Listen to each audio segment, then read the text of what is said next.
Good afternoon. My name is Nino Martinez. I'm Secretary-Treasurer of the Vietnam Veterans of America, Chapter 472, San Diego. It is a distinctive pleasure to introduce a friend. He is our club historian and artist. He's world famous. His name is Richard Wallace DeRosset, born in Boston, Massachusetts. His mother was an artist at Disney, I do believe. Right.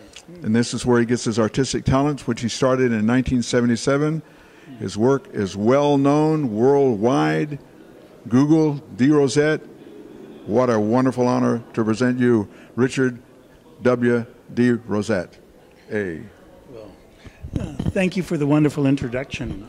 I consider this a great honor today. I'm amazed that I'm going to be able to sign this. I really appreciate this more than you could imagine. Oh, believe me, it's my honor. I got to see his artwork. I've been admiring it for the last 2 years. Didn't know who did it. And just today, in the last few days, I found out who it is. And this is his best friend. So I wanted to make sure that he had the honor to honor his friend on doing what he's doing.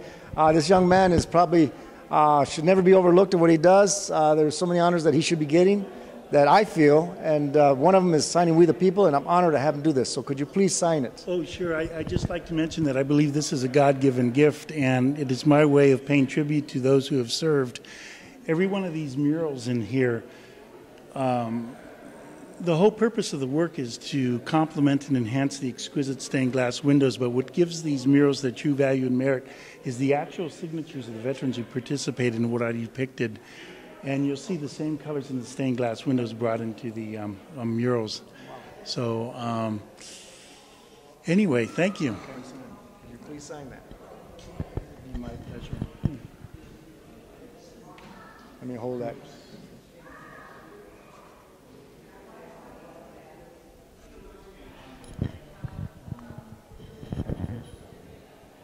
How long have you known him? Richard has been a member for about 2.5 years. He's given beautiful art to the chapter as a personal gift in his admiration for the Vietnam veteran. He's instrumental in worldwide into contributing his art. He's a wonderful restorer of original art. He's got beautiful, beautiful paintings all over the world, as far as Russia, the Smithsonian, Texas. It's totally amazing.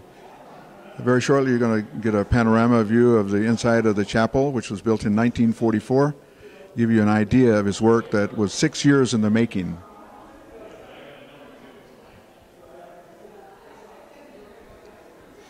Was he one of the runner-ups for the San Diego Veteran of the Year? Richard was our nominee for Veteran of the Year for San Diego County. He was up against 25 other veterans in the county. This is held annually every November during Veterans Week, and we're proud to say that he was right there up to the last. And one of the persons that signed your wall is the actual Veteran of the Year. Yes. And we appreciate all of our veterans. Oh, thank you. At this time, I'm going to let Richard talk about some of his artwork. And as he's doing that, I'm going to try to get some pictures of it so you see exactly what he's talking about. Here you go, Richard. Well, thank you. The first mural I did in here is actually behind the camera. This basically depicts the submarine thresher, a flower bouquet shaped as an anchor at the bottom with a life ring. The red vessel all the way to the left is LS-112, which was the Nantucket lightship run over by the Olympic in 1937. The liner just to the right of that is the Lusitania, have the Coast Guard cutter Blackthorn. Just to the right of that, there's a line of battleships, amphibious ships, the USS Enterprise, an Essex-class carrier, Nimitz-class carrier, and the USS Stark just to the right of the sail from the Thresher. I have the rigid airship Akron flying overhead. It's the object that's to the left. One thing that I find very moving about the center is the memories that this place evokes.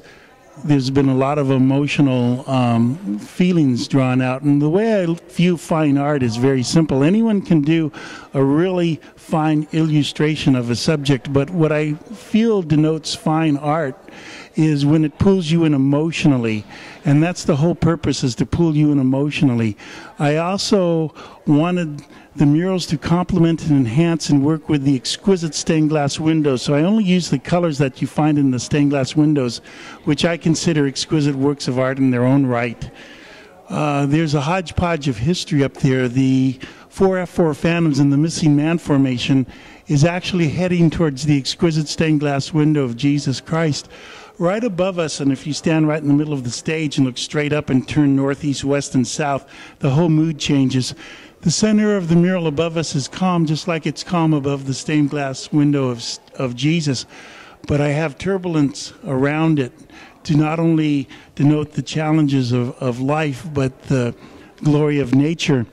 The mural off to the west, I'm very fond of. And this was a real challenge because I didn't know what to do with the architectural features of the building. The door was easy. That could be a ruined door jamb. But with the electrical switches, I didn't know what to do there.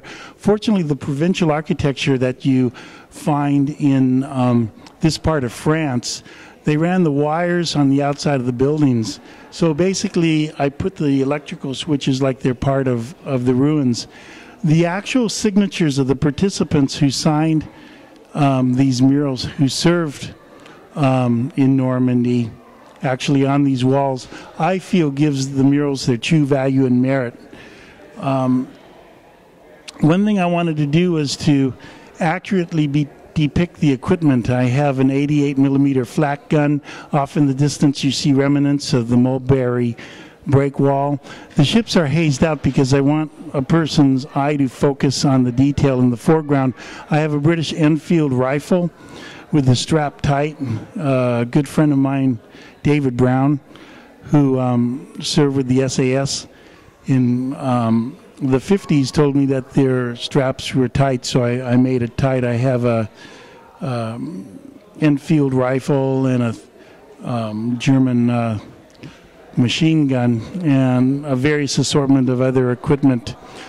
But the signatures, I feel, really brings this out. One thing that's interesting, a lot of events have taken place in this particular building. Tom Splitzgerber encouraged me to put the Kilroy was here. That was very prominent in World War II. And so I put Kilroy was here, and it turns out that Kilroy was here is showing up all over Afghanistan and Iraq. And I think this building had a lot to do with it.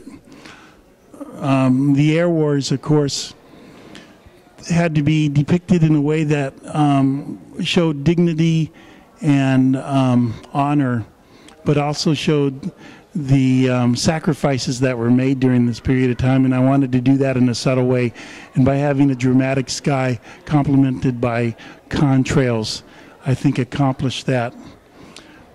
Just to the left of those, I have a couple of paintings.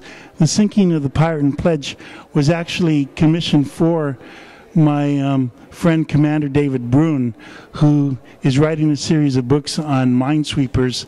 That's the book cover on his second book on minesweepers, Iron Ships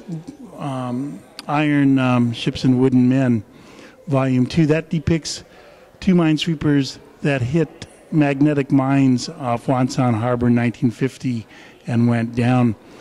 This pigmented print of the Leopoldville, which is the actual size of the original painting, was commissioned by Bill Thrillkill, whose dad was a first lieutenant on board the ship. She was actually torpedoed around midnight on the 24th of December 1944 en route to Cherbourg. The ship went down with a large number of men.